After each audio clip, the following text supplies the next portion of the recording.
وحده لا شريك له وحده بوحدة موحدا بوحدة موحدا بوحدة وحيدا وأحدا بلا مدد وجدد ونصب ووصف في الكمال لا شريك له ولا نذير له ولا مثل له ولا مثال له ولا وزير له ولا مقارن له ولا مضارع له ونشهد أن لا إله إلا الله وحده لا شريك له ونشهد أن سيدنا وسندنا وحبيبنا ومولانا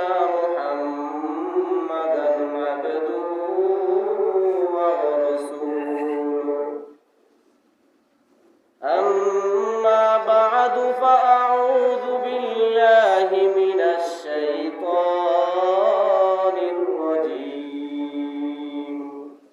بسم الله الرحمن الرحيم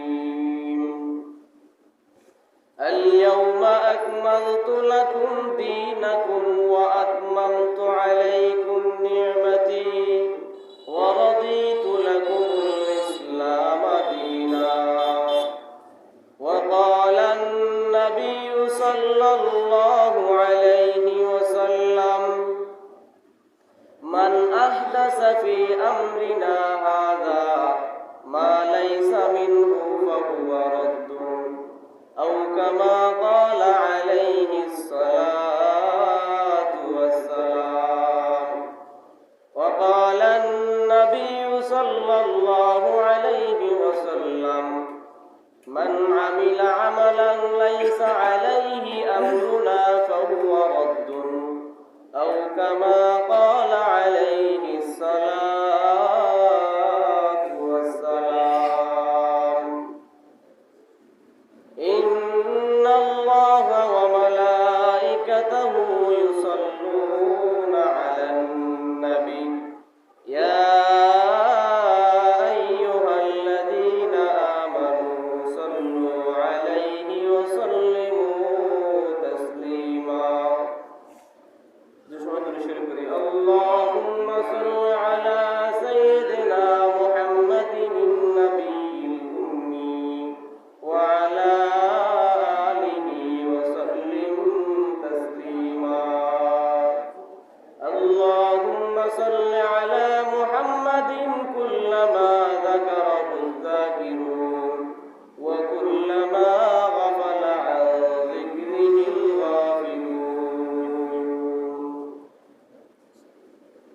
আলহামদুলিল্লাহ আল্লাহ তাআলার দরবারে অসংখ্য গণিত শুকর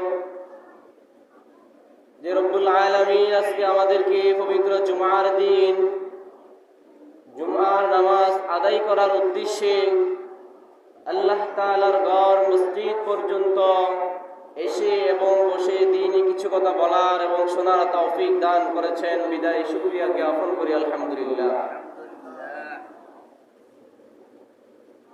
আল্লাহ তাআলা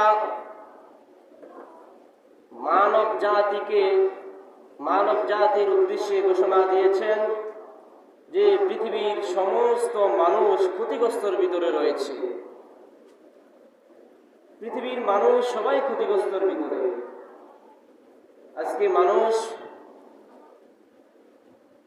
আল্লাহ তাআলার এই দিন রাসূলুল্লাহ সাল্লাল্লাহু আলাইহি ওয়াসাল্লামের তরিকা মোতাবেক তাদের জীবনকে পরিচালিত করবে, তাদের জীবন ব্যবস্থা এই শরীয়ত মোতাবেক পরিচালিত হবে।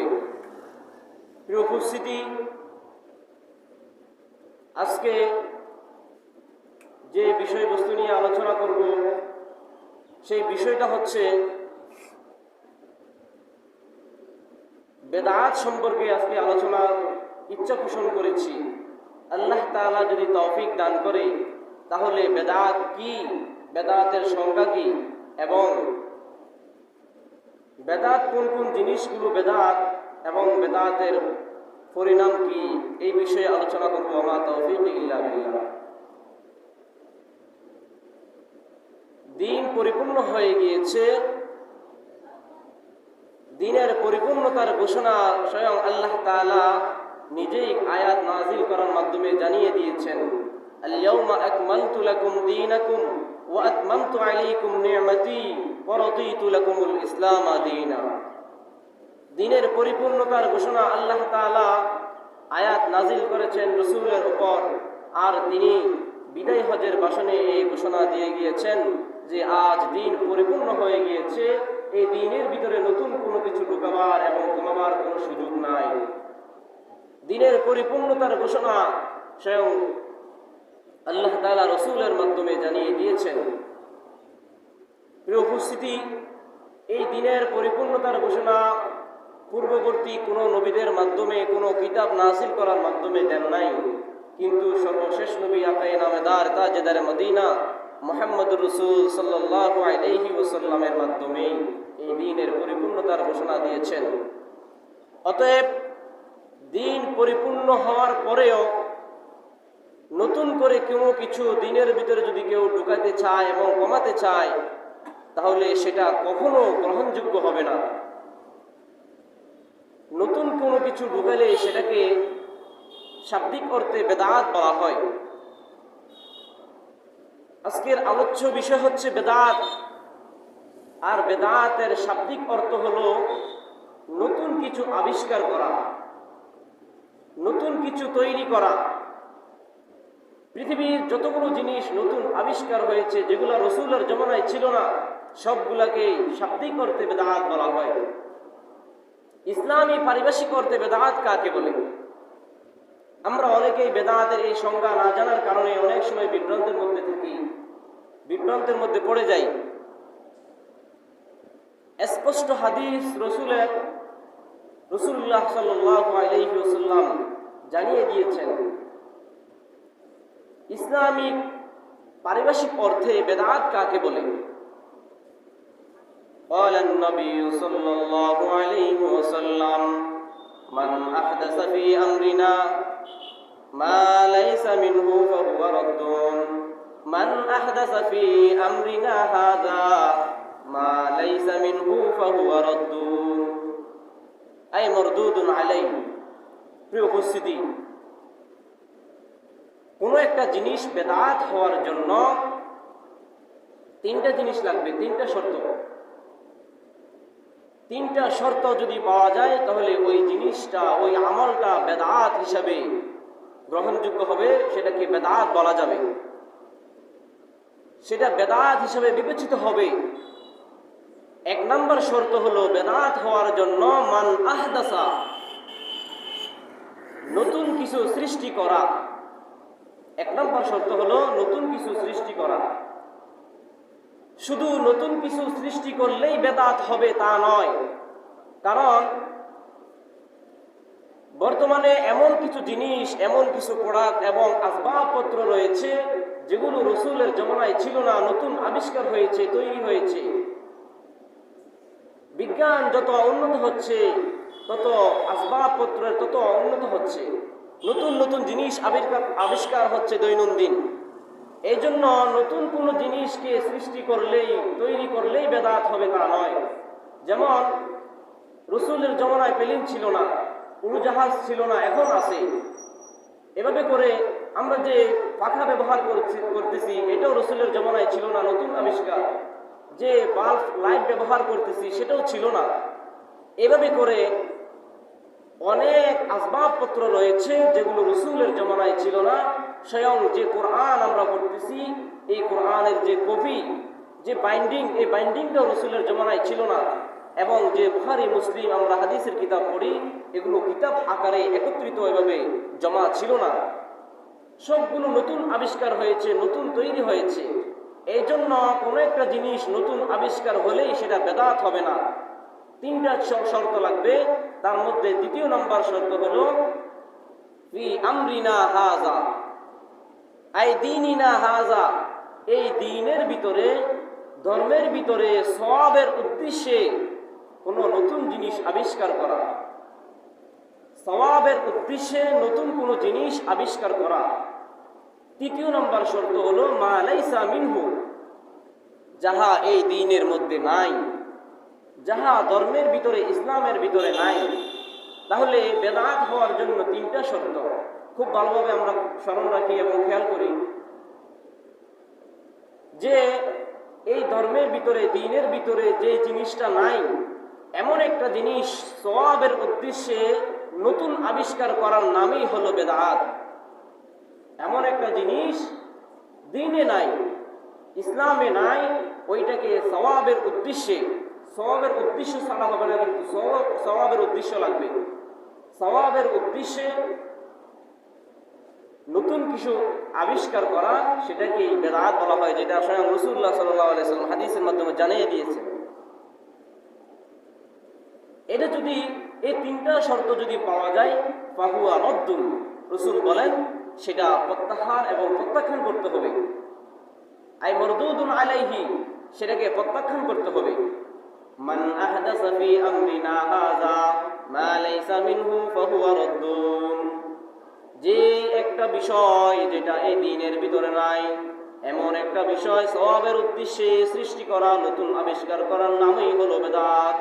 আর ওইটাকে ফাহুয়া রদ্দুন, এমন বিষয়টাকে প্রত্যাখ্যান করতে হবে, প্রত্যাহার করতে হবে, ওইটা আমলযোগ্য নয়। প্রিয় উপস্থিতি, এই তিনটা শর্ত যদি পাওয়া যায়, তাহলে সেটা বেদাত হিসাবে বিবেচিত হবে। অন্য হাদিসের ভিতরে রাসূলুল্লাহ সাল্লাল্লাহু আলাইহি ওয়াসাল্লাম ইরশাদ করেন, মান আমিলা আমালান লাইসা আলাইহি আমরুনা ফাহুয়া রদ্দুন, কোন ব্যক্তি এমন একটা আমল করেছে, মান আমিলা আমালান লাইসা আলাইহি আমরুনা, যে আমলটা ইসলামে নাই, যে ইবাদতটা ইসলামে নাই, কোন ব্যক্তি এমন একটা আমল করেছে, এমন একটা ইবাদত করেছে যেটা ইসলামের ভিতরে নাই, ফাহুয়া রদ্দুন, সেটা প্রত্যাখ্যানযোগ্য, প্রত্যাহারযোগ্য, আমল করা যাবে না সেটার উপর। যেমন মাগরিবের নামাজ 3 রাকাত, সেটাকে আপনি সওয়াবের উদ্দেশ্যে সওয়াব মনে করে 4 রাকাত পড়লেন, যে আমার আরো সওয়াব বেশি হবে, 1 রাকাত বাড়িয়ে দিই, সেটা বেদাত। আর সওয়াবের উদ্দেশ্যে আপনি নতুন একটা জিনিস ধর্মে, ইসলামে আবিষ্কার করেছেন। এভাবে এশারের নামাজ 4 রাকাত, আপনি সেখানে আরো 2 রাকাত যোগ করেছেন, তাহলে সেটা বেদাত হবে। এমন যেই কোনো বিষয় হোক, যেই কোনো আমলই হোক, যেটা ইসলামে নাই, সেটাকে আপনি সওয়াবের উদ্দেশ্যে নতুন করে আবিষ্কার করার নামই হলো বেদাত। প্রিয় উপস্থিতি, এই বেদাত আজকে আমাদের সমাজে, দেশে, রাষ্ট্রে বিরাজমান। অনেক বেদাত আজকে আমরা করে থাকি, অথচ আমরা এটাকে ইবাদত মনে করি। অনেক বেদাত প্রচলনে রয়েছে আমাদের দেশে। প্রিয় উপস্থিতি, বেদাতের সংজ্ঞা বলেছি, বেদাত কাকে বলে, বেদাতের শাব্দিক অর্থ এবং বেদাতের ইসলামী পারিবেশিক অর্থ। এখন বেদাত কয় প্রকার? মৌলিকভাবে সাধারণত প্রথমত বেদাত 2 প্রকার। একটা হলো বেদাত লিদ্দিন, আরেকটা হচ্ছে বেদাত ফিদ্দিন। বেদাতে লিদ্দিনকে বেদাতে হাসানা বলা হয়, আর বেদাতে ফিদ্দিনকে বেদাতে সাইয়্যা বলা হয়। অর্থাৎ বেদাতে লিদ্দিনে হাসানা, বেদাতে ফিদ্দিনে সাইয়্যা। এখন বেদাতে লিদ্দিন কাকে বলে এবং সেটা জায়েজ আছে কিনা, বেদাতে ফিদ্দিন কাকে বলে সেটা জায়েজ আছে কিনা? প্রিয় উপস্থিতি, বেদাতে লিদ্দিন বলা হয় দ্বীনকে প্রতিষ্ঠিত করার জন্য, দ্বীনের জান্ডাকে বুলন্দ রাখার জন্য, ইসলামকে টিকিয়ে রাখার জন্য যে সমস্ত আসবাব, যে সমস্ত মাধ্যমগুলো ব্যবহার করা হয়, সেটাকে বেদাত লিদ্দিন বলা হয়। অর্থাৎ দ্বীনের জন্য কিছু নতুন আবিষ্কার করা, দ্বীনের জন্য, দ্বীনকে প্রতিষ্ঠিত করার জন্য, দ্বীনকে টিকিয়ে রাখার জন্য যে কিছু তৈরি করা হয়, নতুন আবিষ্কার করা হয়, সেটাকে বেদাতে লিদ্দিন বলা হয়। যেমন এই কোরআনকে সংরক্ষিত করে রাখার জন্য, যে কোরআনকে 30 পারা কোরআন, পুরা কোরআনটাকে একত্রিত করে একটা বই আকারে আকারে, একটা কিতাব আকারে জমা করা হয়েছে। এটা কেন? কোরআনের হেফাজতের জন্য। এবং লক্ষাধিক হাদিস এগুলাকে সহিহ শুদ্ধভাবে মানুষ পড়ার জন্য, বুঝার জন্য একত্রিত করা হয়েছে। এভাবে কিতাবের নাম দেওয়া হয়েছে বুখারী, মুসলিম, আবু দাউদ, তিরমিজি, নাসাই। এভাবে বই আকারে, কিতাব আকারে জমা করা হয়েছে। এগুলো নতুন করে করা হয়েছে। এগুলো হচ্ছে দ্বীনকে টিকিয়ে রাখার জন্য বেদাতে লিদ্দীন। যেখানে শিক্ষা প্রতিষ্ঠান দ্বীনের শিক্ষা দেওয়া হয়, সেখানে ওই দ্বীনের শিক্ষাকে টিকিয়ে রাখার জন্য, কোরআন হাদিসের শিক্ষাকে টিকিয়ে রাখার জন্য সেখানে মাদ্রাসা ভবন করা হয়েছে, বিল্ডিং করা হয়েছে নতুন করে আবিষ্কার, যেগুলো রাসূলের জীবনে ছিল না। এভাবে বিভিন্ন কিতাবাদি পড়ানো হচ্ছে কোরআন হাদিসের বাহিরেও। কেন? কোরআন হাদিস বুঝার জন্য, কোরআন হাদিসকে টিকিয়ে রাখার জন্য। সেটাকে বলা হয় বেদাতে লিদ্দীন। দ্বীনের জন্য বেদাত করা, সেটাকে বেদাতে হাসানা, অর্থাৎ জায়েজ আছে। দ্বীনকে প্রতিষ্ঠিত করার জন্য যে বেদাত করা হয়, নতুন কোনো কিছু আবিষ্কার করা হয়, সেটা জায়েজ আছে, এটা বেদাতে হাসানা বলা হয়। আরেকটা বেদাত রয়েছে বেদাতে ফিদ্দীন, দ্বীনের ভিতরে। একটা বলেছি দ্বীনের জন্য বেদাত, আরেকটা হলো দ্বীনের মধ্যে বেদাত। দুটোর মধ্যে পার্থক্য রয়েছে। দ্বীনের মধ্যে যে বেদাত, বেদাতে ফিদ্দীন, এটাকে বেদাতে সাইয়্যা বলা হয়। যেমন যে কোরআন 30 পারা, সেখানে যদি আপনি বলেন কোরআন 60 পারা, আরো বাড়িয়ে দিলেন। মাগরিবের নামাজ 3 রাকাত, সেখানে আপনি আরো 1 রাকাত যোগ করে দিলেন। এভাবে যে সমস্ত বিধিবিধানগুলো রয়েছে, আহকামগুলো রয়েছে, এগুলোর ভিতরে বাড়ানো এবং কমানো, সেটাকে বেদাতে ফিদ্দীন বলা হয়। দ্বীনের মধ্যে বেদাত করা, সেটা জায়েজ নাই, এটা বেদাতে সাইয়্যা বলা হয়। তাহলে প্রথমত বেদাত 2 প্রকার বললাম, বেদাতে লিদ্দীন, বেদাতে ফিদ্দীন। লিদ্দীন জায়েজ আছে দ্বীনকে প্রতিষ্ঠিত করার জন্য, ফিদ্দীন জায়েজ নাই দ্বীনের মধ্যে বাড়ানো কমানো। প্রিয় উপস্থিতি, ফতোয়া শামির ভিতরে যিনি ফতোয়া শামি লিখেছেন, উনি ফতোয়া শামির ভিতরে 5 প্রকারের বেদাত উল্লেখ করেছেন। ফাআম্মাল বিদআতু ফাহিয়া 5 আকসাম। তিনি বেদাত 5 প্রকার উল্লেখ করেছেন। 1 নম্বর বেদাত হলো বেদাতে ওয়াজিবা, বেদাতে মুহাররামা, বেদাতে মাকরুহা, বেদাতে মন্দুবা, বেদাতে মুস্তাহাব্বা। তাহলে বেদাত উনি 5 প্রকার উল্লেখ করেছেন। প্রথম নম্বর হলো বেদাতে ওয়াজিবা, অর্থাৎ জিনিসটা বেদাত, নামে বেদাত, ওইটা করা কিন্তু ওয়াজিব, ওই বেদাতটা করা ওয়াজিব। আপনারা হয়তো প্রশ্ন করবেন, বেদাত আবার কিভাবে করা ওয়াজিব হয়? নামে বেদাত, জিনিসটা নতুন আবিষ্কার হয়েছে, কিন্তু সেটাকে করা, শিক্ষা গ্রহণ করা ওয়াজিব। যেমন নহু সরফ, অর্থাৎ কোরআন হাদিস বুঝার জন্য কিছু ব্যাকরণ রয়েছে, ওইটাকে আমরা আরবিতে নাহু সরফ বলি। ওই ব্যাকরণগুলো শিক্ষা করা ওয়াজিব কোরআন বুঝার জন্য। তাহলে 1 নম্বর বেদাত হলো বেদাতে ওয়াজিবা। তার হুকুম কি? নামে বেদাত করা ওয়াজিব। যেমন বলেছি নাহু সরফ, যেমন নাহু সরফ শিক্ষা করা কেমন ওয়াজিব, কেন প্রয়োজনীয়তা, তার প্রয়োজনীয়তা কি? আমি কয়েকটা উদাহরণ দিলে বুঝে আসবে।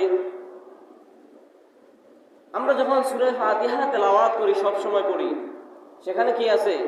আলহামদুলিল্লাহি রাব্বিল আলামিন আর রহমানির রহিম মালিকি ইয়াউমিদ্দিন ইলা আখিরিল আয়াত। আলহামদুলিল্লাহি রাব্বিল আলামিন, এখানে আমরা আলহামদু শব্দ, আলহামদু দাল যে পড়ি, দাল, আলহামদুর ভিতরে যে দাল আছে, ওই দালের ভিতরে আমরা কি দিয়ে পড়ি?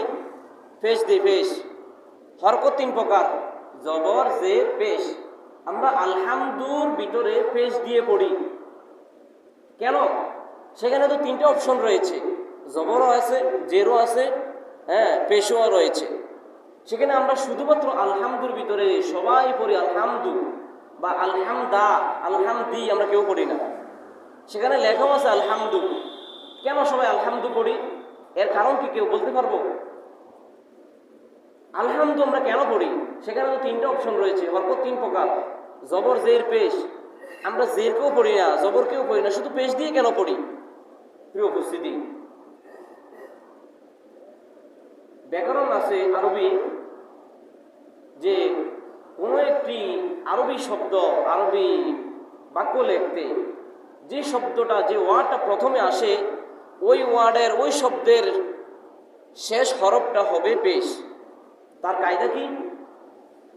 প্রত্যেক মোকাদ্দম যে সমস্ত হরফগুলো রয়েছে, প্রথম শব্দ যে সমস্ত হরফগুলো রয়েছে, এর শেষ হরফটা হবে পেশ। এটা একটা কায়দা, এটা একটা ব্যাকরণ। তার এরাব হচ্ছে পেশ। কেন?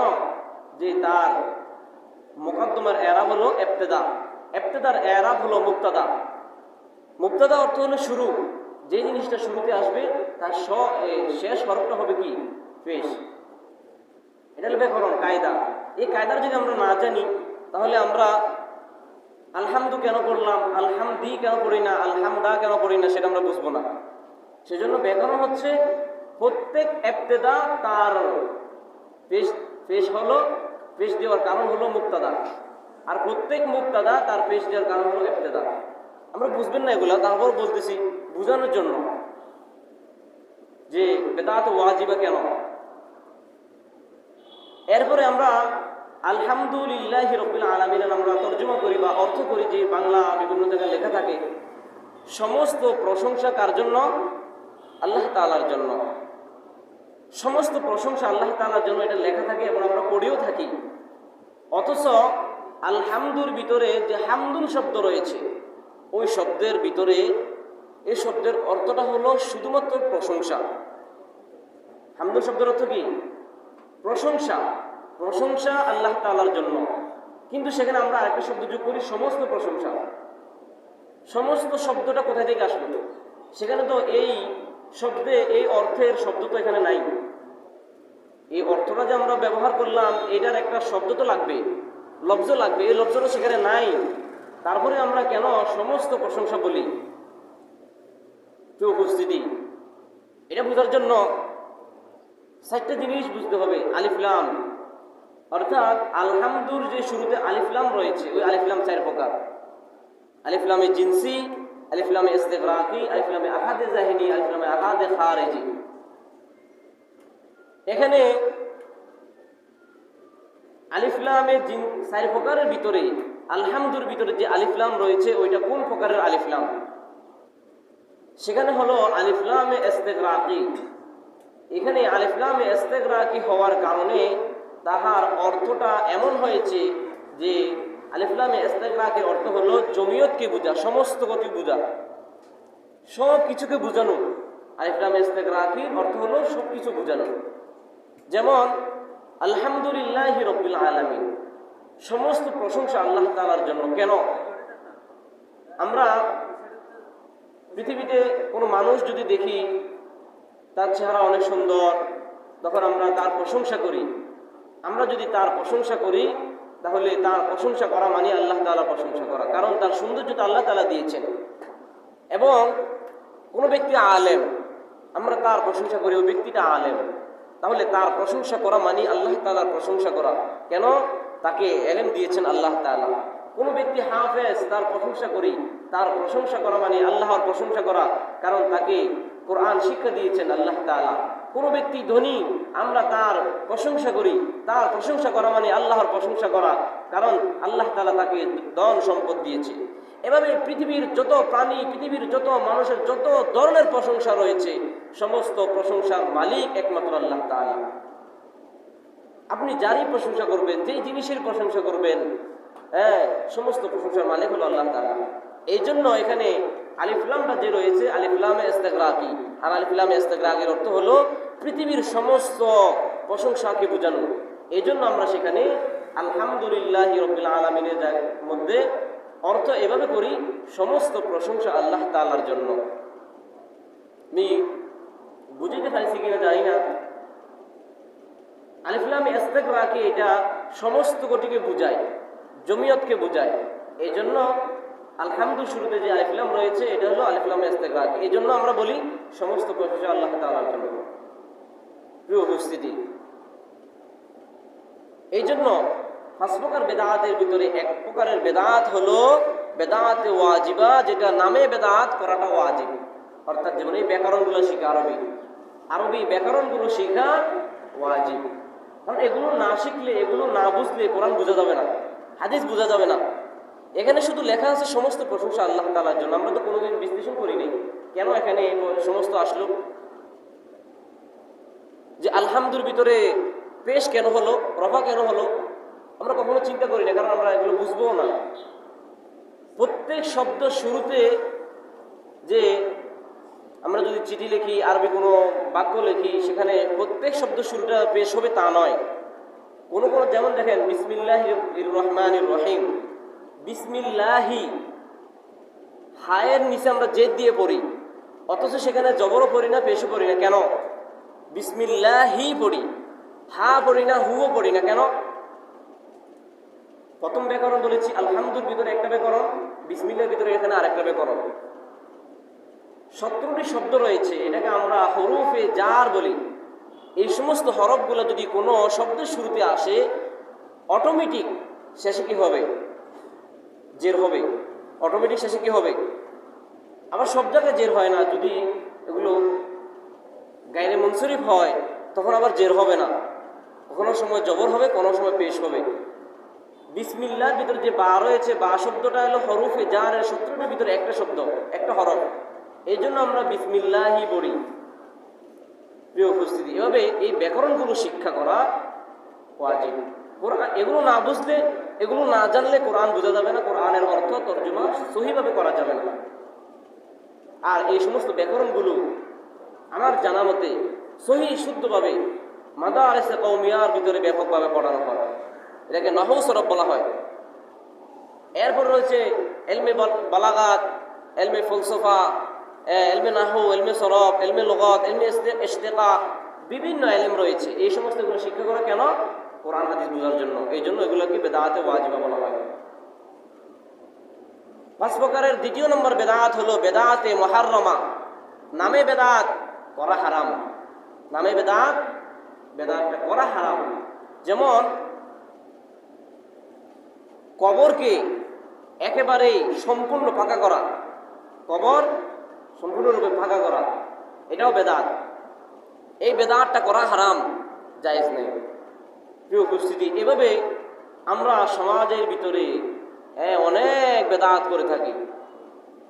এগুলো বেদাতে মুহাররমা। যেমন মুর্দাকে দাফন করার পরে অনেক জায়গায় আযান দেয়, অনেক জায়গায় আযান দেয়, অনেক কিছু করে, সেগুলো বেদাত।